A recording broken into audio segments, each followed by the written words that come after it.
ఉన్న బంగారాన్ని విడిపించి ఆ రోజు ఆన్లైన్ రేటుకే మేము కొంటాం. Sharma gold company.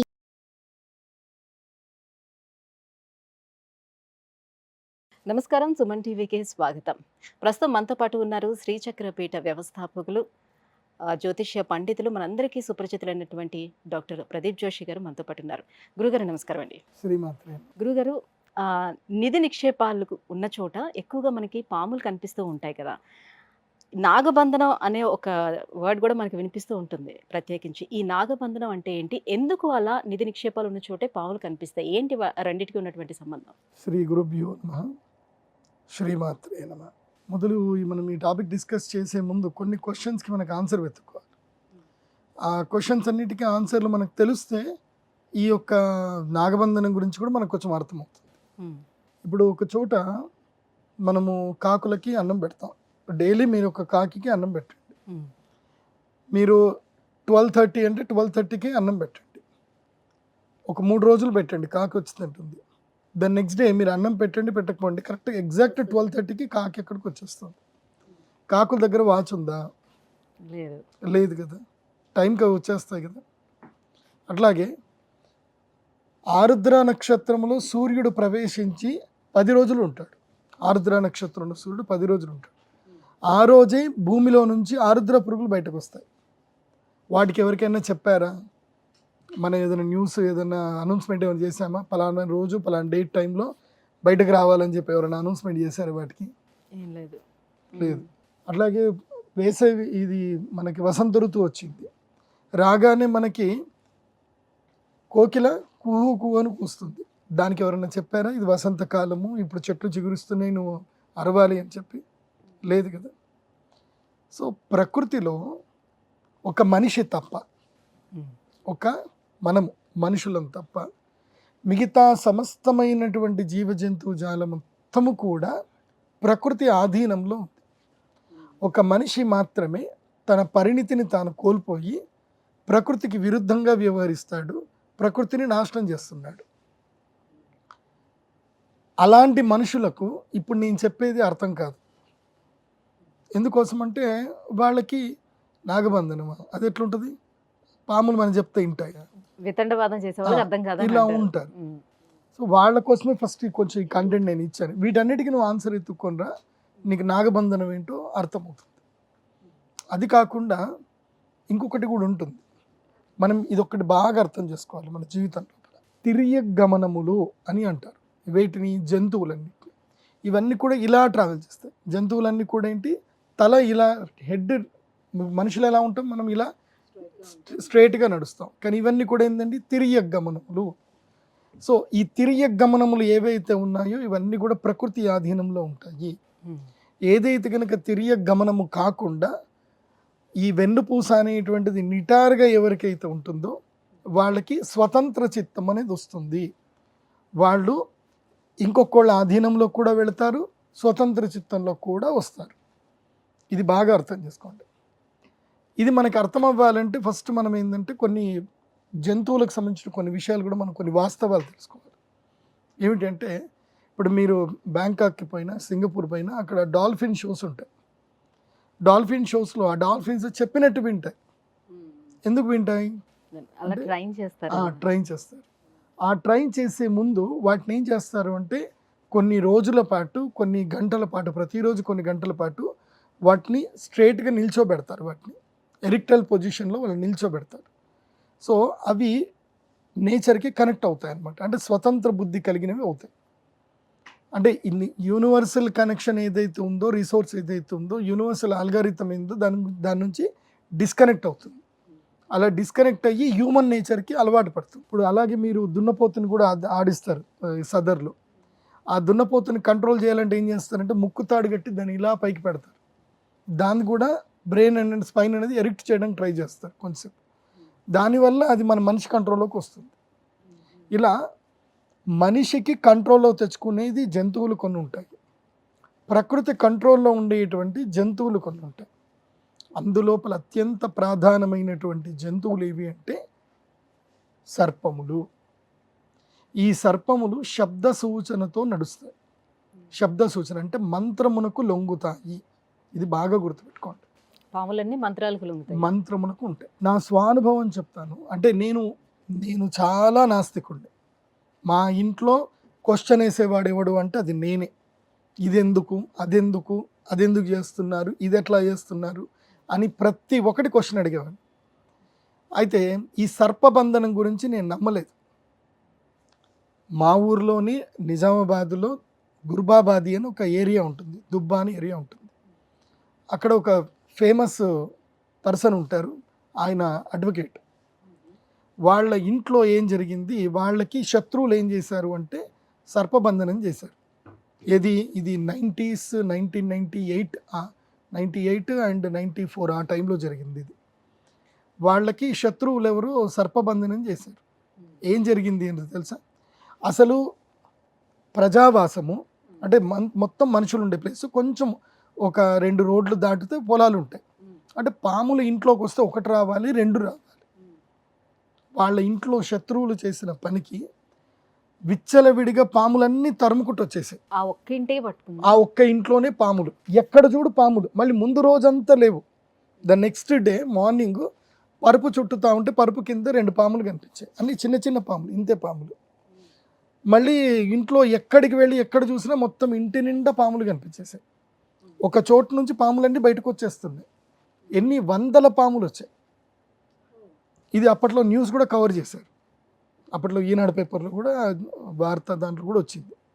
అప్పుడు మా నాన్నగారిని పిలిపించారు. ఎందుకోసం అంటే ఆ ఏరియాకు మొత్తం మా నాన్న గురువు గారు ఉండే. మా నాన్నగారిని పిలిస్తే మా నాన్నగారు పోయి, మీరేం కంగారు పడద్దు, ఇవన్నీ మీరు పాముల వాళ్ళని పిలవాల్సిన అవసరం లేదు, ఎవరిని పిలవాల్సిన అవసరం లేదు, మీరు అందరు వెళ్ళండి అని చెప్పేసి అని ఇంట్లో లాకేసుకొని ఒక అరగంట సేపు మా నాన్నగారు పూజ చేసి బయటకు వచ్చారు. ఆ తర్వాత ఇల్లు మొత్తం వెతికినా ఒక్క పాము లేదు. ఈ న్యూస్ చూసి రెస్క్యూ ఎవరైతే స్నేక్ రెస్క్యూ టీము వాళ్ళందరూ వచ్చారు. వాళ్ళు వచ్చినా వాళ్ళకి ఒక్క పాము దొరకలేదు, అన్నీ మాయమైపోయాయి. మళ్ళీ వాళ్ళకి అప్పటికీ భయమే. మా నాన్న అన్నారు, ఇంకేం కంగారు లేదు, హ్యాపీగా ఉండండి, ఇంట్లో చిన్న పిల్లలు ఉన్నారండి అని చెప్పేసానంటే, ఈ పిల్లలు ఉన్నా ఎవరున్నా ఏం కాదు, హ్యాపీగా ఉండండి మా నాన్న చెప్పేసి వెళ్ళిపోయారు. ఆ టైంలో నేను కూడా ఉన్నా, చూశాను. నేను ఆ పాములని చూశాను. ఆ గంట ఆ పాములన్నీ కూడా లైక్ విష సర్పాలు అంటారా? అదే కదా, అవి విష సర్పాలు. తర్వాత ఇవి నాగ సంతతి అంటారు. దీంట్లో ముఖ్యంగా నాగుబాము అని ఏదైతే అంటారో ఇవి చాలా విశేషమైన శక్తివంతమైనవి. ఇవి బాగా తెలుసుకోండి. దీనికి మీరు ఇప్పుడు కూడా మీరు పంచాంగాలలో గుప్త మంత్రము అని ఒక పంచాంగం కూడా ఉంటుంది. గుప్త పంచాంగం అని ఒక పూర్వకాలం వచ్చేది, ఇప్పుడు కూడా వస్తుంది. కానీ ఇప్పుడు వాళ్ళు ఆ కనికట్టు విద్యలు వాళ్ళు రాయట్లేదు. ఇవన్నీ కొన్ని విద్యలు ఉంటాయి. ఇవి పూర్వకాలము అందరికీ రొటీన్గా తెలిసేటివి, చాలామందికి రొటీన్గా తెలిసేటివి. బ్రిటిషర్స్ రాకన్నా మునుపు, మన దేశంలో బ్రిటిషర్స్ రాకన్నా మునుపు మన దగ్గర ఒక అద్భుతమైన శక్తి ఉండేది. శత్రుబాధలు, ఇంత పోలీసు, ఇంత ఇవన్నీ ఏమీ లేవు అప్పుడు కూడా ఆడవాళ్ళు క్షేమంగా ఉన్నారు. అప్పుడు కూడా దొంగల బెడద నుంచి వాళ్ళు క్షేమంగా ఉన్నారు. ఎలా ఉన్నారు అంటే ప్రతి ఒక్కరికి ఈ విద్యలు తెలుసు. ఇప్పుడు మీకు ఒక విద్య తెలుసు ఏంటి అంటే, మాయమైపోయి ఎవరినైనా సరే అవసరమైతే వేసేస్తారు, లేదంటే బ్యాంకులో నుంచి కావాలంటే డబ్బులు తెచ్చుకుంటారు. ఇది ఒక విద్య మీకు ఉంది. ఇక మీరు దేనికైనా భయపడతారా? భయపడరు కదా. మీకు మాయమైపోయి విద్య తెలుసు. లేదా మీకు ఒక మంత్రం ఉంది, మీకు ఒక శక్తి ఉంది. ఆ శక్తి మీకంటూ ఉంది అని తెలియదు, కానీ ఒక గురువు ఉపాసనతో చేశారు. మీ శత్రువు మీద అది ప్రయోగించడం వల్ల ఆ శత్రువుకి ఒక మరణం అనేది జరిగింది, లేదా ఒక నష్టం జరిగింది. ఒకటి అయిపోయింది, అబ్బా జరిగింది అని కాన్ఫిడెన్స్ చిన్నగా వస్తుంది. రెండోది కూడా జరిగింది, మూడోది జరిగింది. ఆ తర్వాత మీ కాన్ఫిడెన్స్ లెవెల్స్ ఎట్లుంటాయి? ధైర్యంగా ఉంటారు. ఇంట్లో బంగారం అయినా ఏదైనా సరే ఇల్లు డోర్ తెరబెట్టుకుని కూడా కూర్చుంటారు. ఎందుకోసం అంటే ఎవరు వచ్చినా నా దగ్గర శక్తి ఉంది, నేను ఆ మంత్రం చదివితే నా శత్రువులకి ఇమ్మీడియట్లీ వాళ్ళకి సంహారం జరుగుతుంది, ఇది నాకు ప్రూవెన్ అయింది. ఇది కాన్ఫిడెన్స్ ఉంటుందా? ఉండదు. ఉంటుంది. అట్లాగే పూర్వకాలము ఒక్కొక్క నక్షత్రం వాళ్ళకి ఒక్కొక్క శక్తి ఉంటుంది. దేవగణము, దైత్యగణము, అంటే దేవగణంలో పుట్టినటువంటి వాళ్ళు ఉంటారు, రాక్షస గణంలో ఉంటారు, మనుష్య గణంలో పుట్టినటువంటి వారు ఉంటారు. తర్వాత సర్ప నక్షత్రాలు ఉంటాయి. ఇప్పుడు ఆశ్లేష నక్షత్రం సర్ప నక్షత్రం ఉంటుంది. అలా ఆరుద్ర నక్షత్రం వచ్చేసి రుద్ర నక్షత్రం. అది ఇలా ఒక్కొక్క నక్షత్రము ఒక్కొక్క వారికి ఒక్కొక్క శక్తి ఉంటుంది. అది వాళ్ళ జాతకం తీస్తే తెలుస్తుంది. అప్పట్లో పండితుల దగ్గరికి వెళ్ళిపోయి అప్పట్లో ఏంటి, ప్రతి చోట మహాభారతం ఉండేది, ప్రతి చోట రామాయణం ఉండేది. అలా కాకుండా ప్రతి ఇంట్లోనూ ప్రతి దేవాలయంలోనూ మంత్రశక్తి నేర్చుకునేటువంటి వారు. ఇప్పుడు మనం దేవాలయాలు వెళ్ళి చూసామనుకోండి, ఇప్పుడు మోడ్రన్ దేవస్థానాలు వదిలిపెట్టండి, పాత దేవాలయాలకు వెళ్ళండి, తమిళనాడు వెళ్ళండి, ఇక్కడ దేవాలయాలకు వెళ్ళండి. అక్కడ మీకు మనకి అర్థము కావు అలాంటి విగ్రహాలు ఉంటాయి, మనకి అర్థం కావు అలాంటి శిల్పకళా నైపుణ్యత ఉంటుంది. అవి అర్థం చేసుకునేంత తెలివితేటలు మనకు లేవు. ఏం జరిగిందంటే ఒక 4 జనరేషన్లకి గ్యాప్ వచ్చేసింది. ఇప్పుడు మీ ఇంట్లో సత్యనారాయణ స్వామి వ్రతం చేస్తున్నారు, మీ అమ్మగారు చేశారు, సో మీరు చిన్నప్పటి నుంచి చూస్తారు కాబట్టి మీరు ఇమీడియట్లీ మీ సత్యనారాయణ వ్రతం ఈజీగా చేసుకోగలుగుతారు. మీరు చేయలేదు, మీ కొడుకు చేయలేదు, మీ మనవడు చేయలేదు, మీ మునివన్నవాడికి సత్యనారాయణ వ్రతం అంటే వాట్ ఈస్ సత్య అని అంటాడు వాడు, అడిగేం తెలియదు ఇంకా. ఎందుకోసం అంటే మీరు తరతరాలకు చేసి వస్తే అది కంటిన్యూటీ ఉంటుంది. ఈ బ్రిటిషర్స్ కాలం వచ్చిన తర్వాత ఏం జరిగిందంటే ఎడ్యుకేషన్ సిస్టమ్ని మొత్తం స్పాయిల్ చేశారు. స్పాయిల్ చేసి ఏం చేశారు, టోటల్ అప్పుడు లేడీస్కి ఎడ్యుకేషన్ చాలా వచ్చేది. అప్పుడు స్కూళ్ళు ఎక్కడ ఉండేటివి తెలుసా, మన దేవాలయాలే మన స్కూళ్ళు. మన దేవాలయంలో ఎప్పుడు కూడా లైవ్లీవుడ్ శిల్పాలు చెక్కినవి రెడీ ఉండేటివి. ఇవాళ వెళ్ళి ఆ శిల్పం గురించి లెసన్ నేర్పించేసేవాడు. అప్పటిదాకా వాడికి అది బొమ్మలా కనిపించేది, ఆ తర్వాత అదొక విజ్ఞానం లెక్క కనిపించేది. ఆ తర్వాత నెక్స్ట్ ఇంకొక బొమ్మను చూపించి లెసన్ నేర్పించేవాడు. ఇలా ప్రతి విజ్ఞానం, మానవ జీవితంలో ఉండే ప్రతి విజ్ఞానము మనకి దేవాలయంలో నేర్పించారు. ఆ నేర్పించిన విద్యల్లో ఎన్నో విద్యలు ఉన్నాయి. మనిషిని వశీపరచుకోవచ్చు, జంతువులని వశీపరచుకోవచ్చు, గోవులను కానీ పిల్లులను కానీ, తర్వాత ఇంకా చాలా ఉంటాయి. అటువంటి మంత్రశక్తులు ఈ కాలంలో పనిచేస్తున్నాయా? ఎప్పటికైనా మంత్రం పనిచేస్తుంది, కాకపోతే నువ్వు సిద్ధి పొందే విధానం అనేది కావాలి. ఇప్పటికీ నా దగ్గర కొన్ని మంత్రాలు ఉన్నాయి, పనిచేస్తాయి మాకు కూడా. ఇప్పటికీ మా గురూజీ ఉన్నారు, ఇప్పుడు రాములు మహారాజ్ అని చెప్పి, మంగి రాములు మహారాజ్ అని చెప్పి మా ఊరు దగ్గర నిజామాబాద్ నుంచి నందిపేట వెళ్ళే రూట్లో ఆయన మహారాజు ఉంటారు. ఇప్పటికీ ఎంతో మంది కష్టం త్రేతాయుగంలో ఉన్న మాదిరిగా, ద్వాపర యుగంలో ఉన్న మాదిరిగా ఆ మంత్రశక్తి నెమ్మదిగా కలియుగానికి తగ్గుకుంటూ వచ్చింది. ఇప్పుడు అలాంటి మంత్రశక్తి అనేది పనిచేయట్లేదు అని. మంత్రశక్తికి ఎస్, ఆ కాలానుగుణంగా మంత్రశక్తి అనేటువంటిది మనుషులు సాధన చేయడం. అప్పటి ఆయుష్ వేరు, ఇప్పటి ఆయుష్ వేరు. అప్పటి మనుషులు లక్షల సంవత్సరాలు బతికారు, ద్వాపర యుగంలో 10,000 సంవత్సరాలు బతికారు. ఇప్పుడు మనిషికి ఎంత ఆయుష్ అంటే 100 ఏళ్ళే, 120 సంవత్సరాలు మనిషి ఆయుష్. సో ఈ ఆయుష్ పరిణామ క్రమంలో ఈ తిండి తినేందులో దీంట్లో ఇది ఉన్నది. మీకు తెలియదండి, మనకి తెలియనంత మాత్రాన ప్రపంచంలో అన్నీ కరెక్ట్ నడుస్తున్నాయని అనుకోవడం మూర్ఖత్వం. ప్రపంచంలో దేని లెక్క దానికే ఉంటుంది. మనకు తెలియనంత మాత్రాన ప్రపంచంలో విజ్ఞానం లేదు అనుకుంటే మూర్ఖత్వం. ఇప్పటికీ మీరు వెళితే ఇది తిరుమల తిరుపతి దేవస్థానంలో తుంబురు తీర్థం లాంటి కొన్ని కుమార తీర్థము, ఇంకా లోపల కొన్ని అద్భుతమైన తీర్థాలు ఉన్నాయి, మనుషులకు కనబడని తీర్థాలు ఉన్నాయి. తిరుమలలో కూడా ఇప్పటికీ కూడా ఒక గేట్వే కూడా ఉంది. ఇది దేవతలు వచ్చి వెళ్ళిపోవడానికి ఒక యూనివర్సల్ గేట్వే కూడా ఉంది. అది ఎవరికి తెలియదు, ఉంది అది. అక్కడ ఇప్పటికీ ఎంతోమంది ఋషులు మహర్షులు తపస్సు చేసుకుంటూ వృక్ష రూపంలో ఉన్నటువంటి వారు ఉన్నారు. నేను నా కళ్ళారా చూశాను, నేను అనుభవం కూడా పొందడం జరిగింది. సో ఇప్పుడు నాగబంధన విషయానికి వద్దాం. ఇది పార్ట్ 1 పార్ట్ 2 అనుకోండి. ఎందుకోసం అంటే నాగబంధనం అని ఇమీడియట్లీ చెప్పేసరికి మీకు అర్థమవుదు, మీరు సినిమాటిక్ వేలోకి వెళ్ళిపోతారు. సో నేను లైవ్గా జరిగిన నా అనుభవాలతోటి కూడా చెప్తున్నాను. ఈ నాగబంధనము అనేటువంటిది అద్భుతమైనటువంటి చర్య. ఇది ఒకప్పటి కాలంలో ప్రతి ఒక్కరికి తెలిసిన బేసిక్ విద్య అది. పాములని వశపరచుకోవడము, నాగమంత్రం చదువుకోవడం అనేది బేసిక్ విద్య. అప్పట్లో బ్రిటిషర్స్ కాలంలో కూడా పాము కుడితే ఫోన్లలో మంత్రం చెప్పించుకునేటువంటి వారు. మన కాకినాడ దగ్గరనే ఒక ఆయన ఉండేటువంటి వారట, పాము మంత్రం వేసి నిద్రపోకుండా ఉంటే అది విషం ఎక్కకుండా ఉండేవారని. అప్పట్లో బ్రిటిషర్స్ కూడా చాలా ఫేమస్ అయింది. సో అప్పట్లో సర్పమంత్రం అనేది చాలా బేసిక్. అది అమ్మవారి దయ వల్ల మేము కూడా నేర్చుకున్నాం. ఇప్పటికి కూడా మా అమ్మవారి దేవస్థానం దగ్గర నేను మంత్రం చదివేటప్పుడు మాకు సర్పం వస్తుంది, కనిపిస్తుంది, వెళ్ళిపోతుంది కూడా. ఇది జరుగుతుంది, మా శ్రీచక్రపీఠంలో జరుగుతుంది. అది నా ఒక్కడికి కనిపిస్తుంది, నేను దాన్ని ఎవరితోటి ప్రమోషన్ చెయ్యను, ఇప్పటికి కూడా చెప్పను. ఎందుకోసం అంటే కొన్ని విద్యలు ఉన్నాయి అని మీరు నమ్మండి, నేర్చుకుంటే మంచిదే. పూర్వకాలము ఈ సర్పబంధన విధానం ఏంటిది అని మీకు చెప్తాను. ఇది మీరు మళ్ళీ పార్ట్ 2లో కూడా చూడండి, సో ఇప్పుడు చెప్తాను యాక్చువల్లీ సర్పబంధనం అంటే ఏమిటి, అసలు ఈ విద్య ఎలా ఉంటుంది, ఎలా నేర్చుకోవాలి, ఎలా దీన్ని ప్రాసెస్లోకి అప్లై చేసేటువంటి వారు. మొట్టమొదటిగా సర్పమంత్రాలు కొన్ని ఉంటాయి.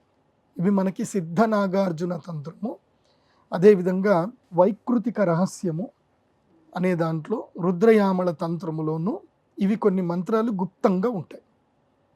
ఆ గుప్త మంత్రాలని నేర్చుకోవాలి. ఇవి నేర్చుకున్న తర్వాత దత్తాత్రేయ తంత్రంలో కూడా ఉంటాయి. ముఖ్యంగా ఈ సిద్ధ విద్యలకి, ఈ మంత్ర విద్యలన్నిటికీ దత్తాత్రేయ స్వామియే అందరికి కూడా చెప్పడం జరిగింది ఆయన. సో ఈ దత్తాత్రేయ, పార్వతీదేవి శివుణ్ణి అడిగినప్పుడు శివుడు ఇలా జరిగింది, ఈ మంత్రాలు ఉన్నాయి అని చెప్పి, అంటే పార్వతీదేవి అమ్మవారు సామాన్య మానవుల్లాగా ఈ మానవులకి ఇలాంటి కష్టాలు వస్తే ఏం చేయాలి అని చెప్పి శివుణ్ణి అడగడము, శివుడు ఈ విద్యలన్నిటిని కూడా చెప్పడం, దాన్ని విజ్ఞాన భైరవ తంత్రం అని కూడా అంటారు. విజ్ఞాన భైరవ తంత్రము చాలా సులభంగా ఉంటుంది. అది నేను వీలైతే ఒక 5 ఎపిసోడ్లు నేను మీతో కూర్చొని మీకు చెప్తాను ఏ ఏ సమస్యకి ఏమేమి సొల్యూషన్ చెప్పారు. విజ్ఞాన భైరవ తంత్రం ఉంటుంది, చాలా బాగుంటుంది. అది ఇప్పుడు జగ్గి వాసుదేవన్ గారు చెప్పేది కూడా విజ్ఞాన భైరవ తంత్రమే. అక్కడ ఇన్నర్ ఇంజనీరింగ్ అని చెప్తారు కదా, వాళ్ళు చెప్పేది విజ్ఞాన భైరవ తంత్రమే. ఇలా కొన్ని గ్రంథాల్లో ఈ విద్యలు ఉంటాయి. ఈ విద్యలు నేర్చుకునేటువంటి వారు మొదలు కవచం నేర్చుకోవాలి, అంటే విరుగుడు నేర్చుకోవాలి. మొదలే విరుగుడు నేర్పిస్తారు, అంటే వీటి వల్ల నష్టం జరగకూడదు అనే దానికి కవచం నేర్పిస్తారు. ఆ కవచము నేర్చుకునేటప్పుడు కుండలిని విద్య నేర్చుకోవాలి. కుండలిని విద్య వల్ల మనకి ఈ షట్చక్రాలు మనం ఉత్థానం చేసుకోవాలి. సప్తచక్రోత్థానం అందరికీ జరగదు. షట్చక్రాల వరకు, అంటే ఆజ్ఞా చక్రం వరకు మనిషి రీచ్ అవ్వగలుగుతాడు. కానీ అత్యంత గొప్ప స్థాయికి వచ్చినప్పుడు మనకి సప్త చక్రాలు వస్తాయి. అది కుండలిని విద్య, అది నేను తర్వాత చెప్తాను. ఒక్కొక్క చక్రం యొక్క వైశిష్ట్యత ఏంది అనేది దానికి చాలా గంటలు మాట్లాడుకోవచ్చు. అది కూడా విజ్ఞాన భైరవ తంత్రంలోనే ఉంటుంది. మనిషి తన యొక్క చక్రాలని తాను ఆధీనంలో చేసుకున్నప్పుడు మనిషికి కొంచెము అవేర్నెస్ అనేది వస్తుంది. అవేర్నెస్ వచ్చినప్పుడు అతని యొక్క ఆరా అనేటువంటిది డెవలప్ అవుతుంది. అప్పుడు అతనికి ఏ విద్య తెలుస్తుంది అంటే జంతువుల యొక్క యాటిట్యూడ్ని అర్థం చేసుకునే శక్తి అతనికి వస్తుంది. అందుకే పూర్వకాలము ఋషులు మహర్షుల యొక్క ఆశ్రమాల లోపల పులులు, తర్వాత చిరుతపుళ్ళు, తర్వాత లేళ్ళు, తర్వాత నెమళ్ళు, అన్ని వైర జాతువుల యొక్క జంతువులన్నీ ఒకే దగ్గర కలిసి ఉండేటివి. ఎందుకోసం అంటే ఆయన జంతువుల యొక్క ఆరాన్ని మొత్తం ప్యూర్ చేసి పట్టుకునేవాడు అనమాట. అందుకోసమే అహింసా ప్రతిష్టాయాం తత్సన్నిధో వైరత్యాగ అని చెప్పి మనకి పతంజలి యోగ సూత్రంలో చెప్తున్నారు. ఇప్పుడు నేను ఏదైతే మాట్లాడుతున్నానో ఇదంతా కూడా మీరు ఒక థీసిస్ తయారు చేసి కూడా మీరు సబ్మిట్ చేయొచ్చు, ఇంక్లూడింగ్ నేను రిఫరెన్స్తో సహా చెప్తున్నాను మీకు. అహింసా ప్రతిష్టాయాం తత్సన్నిధౌ వైరత్యాగ.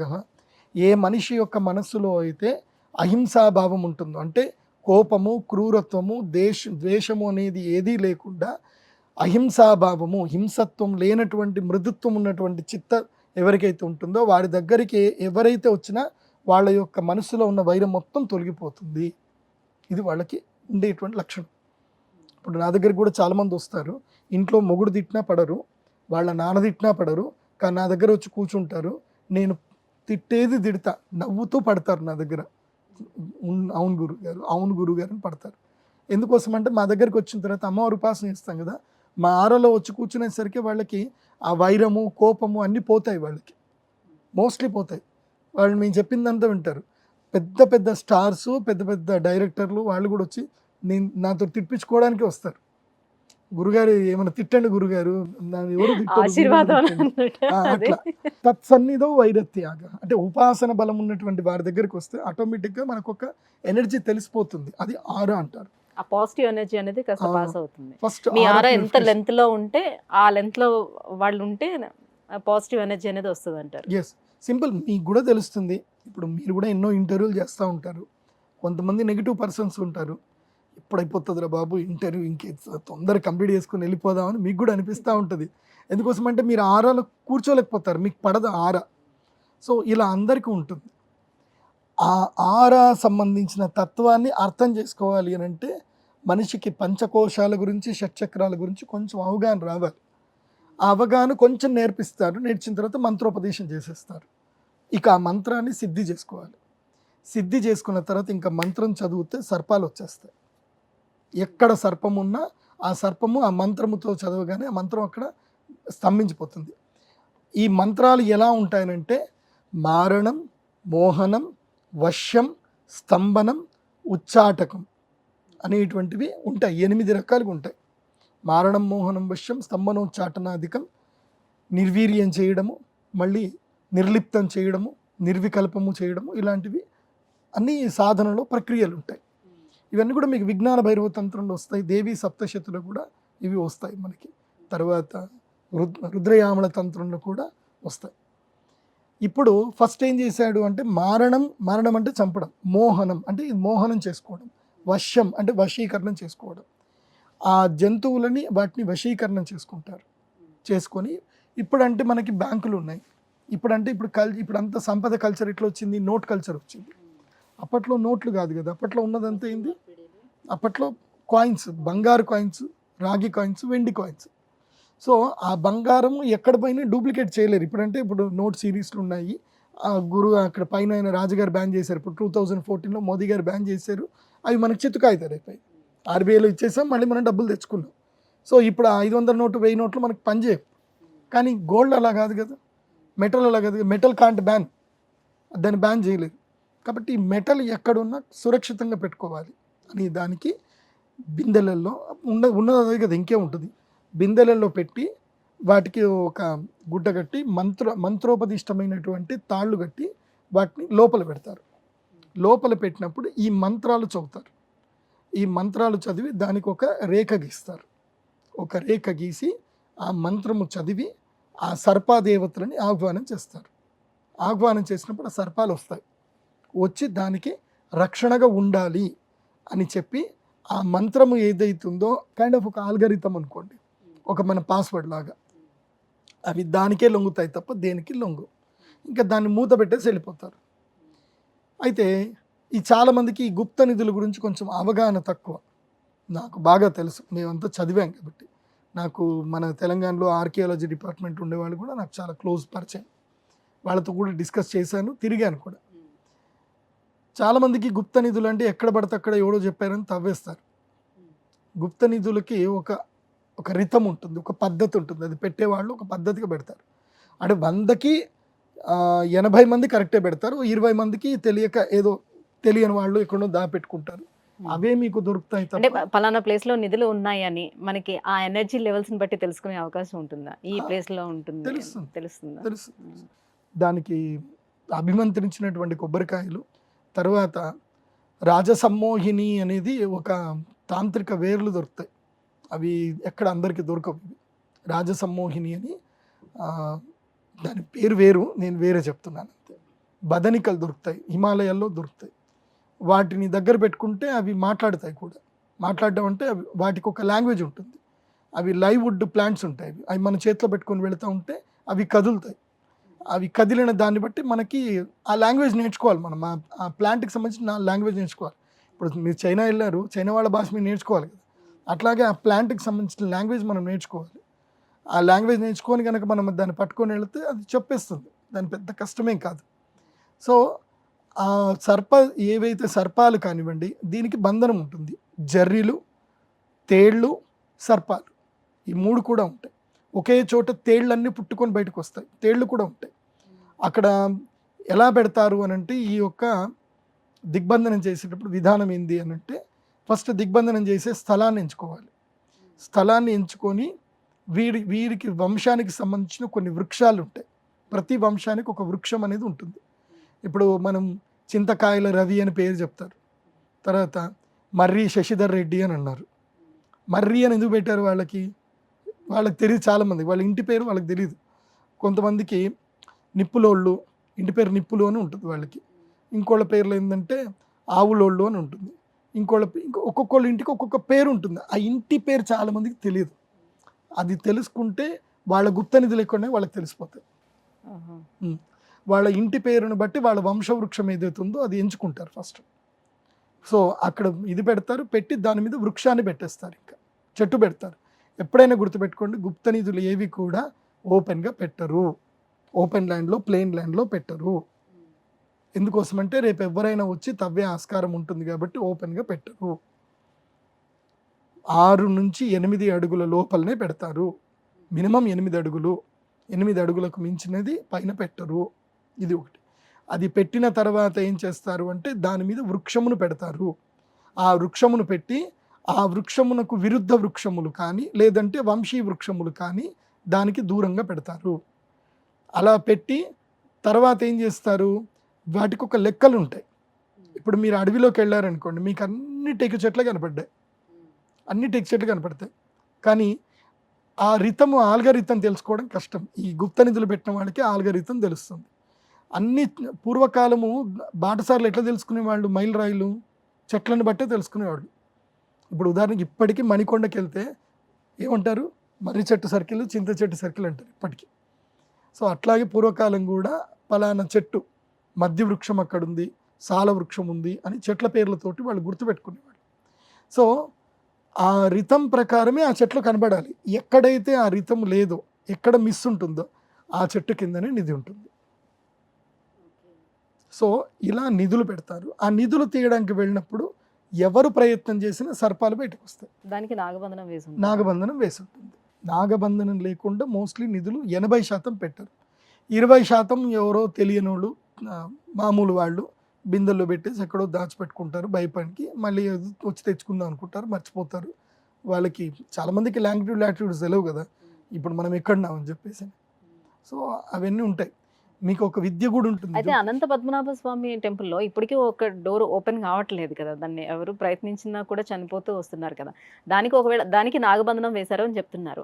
మరి దాన్ని తీయటానికి కూడా అవకాశం ఉంటుంది కదా, దానికి కూడా మంత్రం ఉంది కదా. నాగబంధనం అంటే పామే కాదు, నాగబంధనము అంటే మృత్యువు అని అర్థం, గుర్తుపెట్టుకోండి.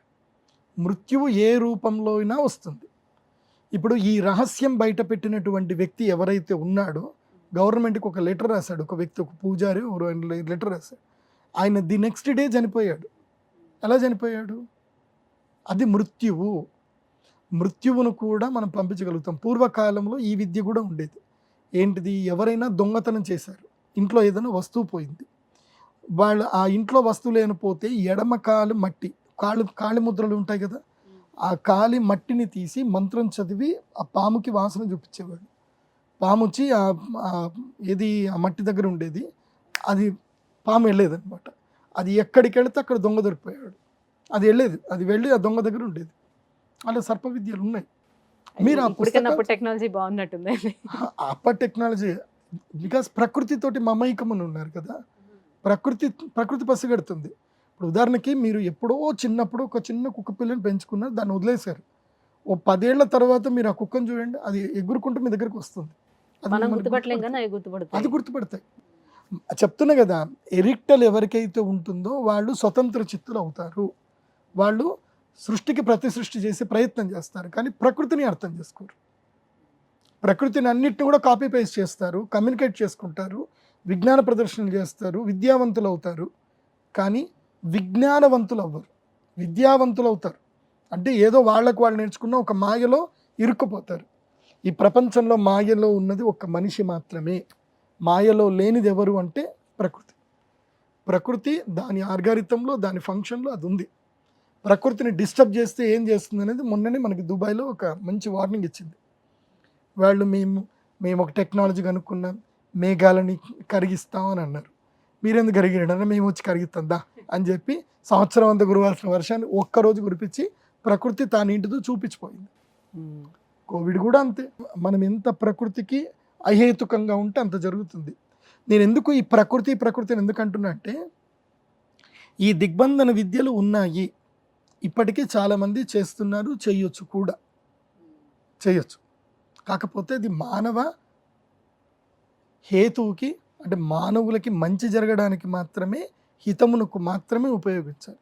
మానవులకు కానీ ప్రకృతికి కానీ హితమయ్యేటట్టుగానే ఉపయోగించాలి. ప్రకృతికి అహితమైనటువంటి పనులు ఏవీ చేయకూడదు. ఇది సనాతన ధర్మంలో మొదలు నేర్పిస్తారు. నేర్పించినాకనే విద్యలు నేర్పిస్తారు. ఫస్ట్ ఎలా మెలగాలి, ఎలా బతకాలి నేర్పిస్తారు. నేర్పించిన తర్వాతనే విద్యలు చెప్తారు.